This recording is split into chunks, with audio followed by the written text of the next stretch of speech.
Does everyone who got a COVID-19 vaccine need to be tested for HIV?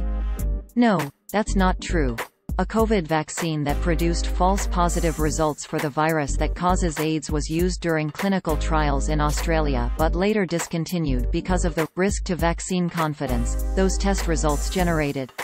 The vaccine used harmless HIV fragments that produced the false positives. The claim appeared in a post and video on Facebook on February 15, 2022. It opened, quote, HIV protein? From 2 weeks to flatten the curve, to you should all get tested for HIV. End quote. This is what the post looked like on February 16, 2022. Source: Facebook screenshot taken on WED February 16, 21 hours 41 minutes and 5 seconds 2022 UTC. The video shared in the Facebook post is old and edited. The original was produced by Australia's 7 News in December 2020.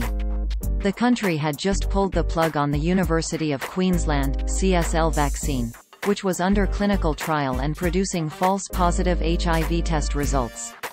The reason? The vaccine contained harmless HIV fragments. The clinical trials looked good. The vaccine was effective, but the PR wasn't working out, Minister for Health Greg Hunt said on December 11, 2020, quote, "It's a powerful and important breakthrough as a platform, and we thank our scientists for that.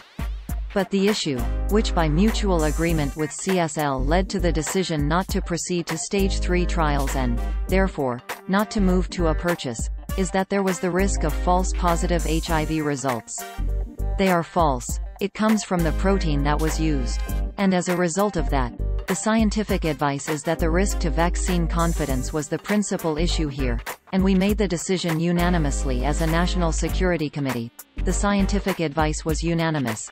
The agreement with CSL not to proceed was mutual. And this is the scientific process working. It's the planning process working. It's an honest explanation of some of the challenges we've had.